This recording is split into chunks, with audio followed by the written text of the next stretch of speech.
আসসালামু আলাইকুম। আজ 4 মে 2025 বাংলাদেশের সারাদিনের গুরুত্বপূর্ণ খবরগুলো আলোচনা করছি।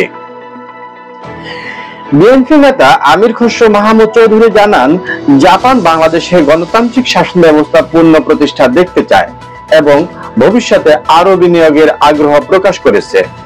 আগামী 16 মে থেকে দ্বৈত নাগরিকত্বের সনদের জন্য অনলাইন আবেদন চালু হচ্ছে। বিদেশে অবস্থিত বাংলাদেশি মিশন ও স্বরাষ্ট্র মন্ত্রণালয়ে সরাসরি অফলাইন আবেদন গ্রহণ বন্ধ করা হবে।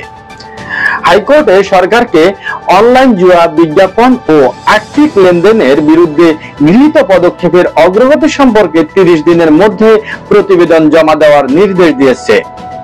3রা মে ঢাকার সোহরাওয়ার্দী উদ্যানে হেফাজতে ইসলামের একটি বিশাল সমাবেশ অনুষ্ঠিত হয়। তারা নারী বিষয়ক সংস্কার কমিশন বাতিল এবং 2023 সালের শাপলা চত্বরের ঘটনার বিচার এবং আওয়ামী লীগকে নিষিদ্ধকরণের দাবি জানায়। 23 মে সারা দেশে বিক্ষোভ সমাবেশের ডাক দিয়েছে হেফাজতে ইসলাম।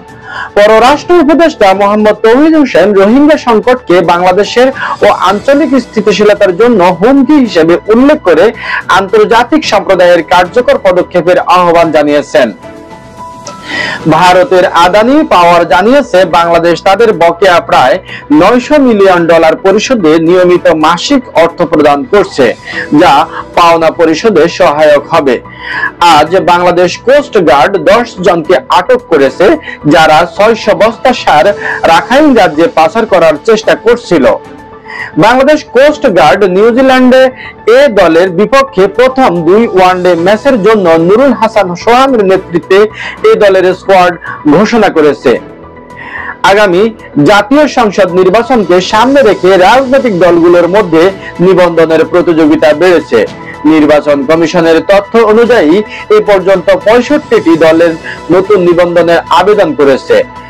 বিএনপির মহাসচিব মির্জা ফখরুল ইসলাম আলমগীরের সঙ্গে বাংলাদেশের অন্যতম উন্নয়ন সহযোগী দেশ জাপানের প্রতিনিধি দলের বৈঠক হয়েছে আজ। বৈঠকে আগামী সংসদ নির্বাচন নিয়ে আলোচনা হয়েছে বলে খবরে প্রকাশ করা হয়েছে।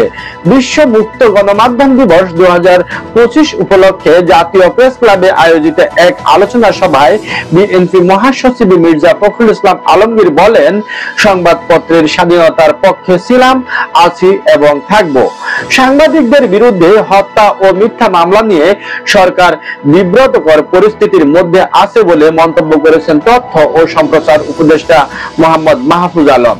জাতীয় ঐক্যমত্য কমিশনের কার্যক্রমের যৌক্তিক পরিণতি এবং দ্রুত সমাপ্তির আহ্বান জানিয়েছেন 12 দলীয় জোটের প্রধান সমন্বয়ক মুস্তফা জামাল হায়দার। সংস্কার কমিশনগুলোর সুপারিশের বিষয়ে ঐক্যমত্যে পৌঁছাতে রাজনৈতিক দলগুলোর সঙ্গে আলোচনা চলছে। জাতীয় ঐক্যমত্য কমিশনের সহসভাপতি অধ্যাপক আলী রিয়াজ জানান, প্রাথমিক আলোচনা 15 মের মধ্যে শেষ হবে।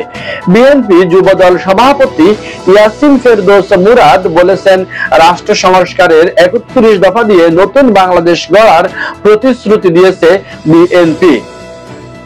তারেক রহমানের নেতৃত্বে এই নতুন বাংলাদেশ গড়ে তোলা হবে বলে তিনি আশা ব্যক্ত করেন। 17 বছর পর দেশে ফিরছেন জুবাইদা রহমান। তার এই প্রত্যাবর্তন রাজনীতির নতুন ইঙ্গিত বহন করছে বলে বিশ্লেষকরা মনে করছেন। আজকে এ পর্যন্তই। পরবর্তী খবরে আবার আপনাদের সামনে যুক্ত হব। আসসালামু আলাইকুম।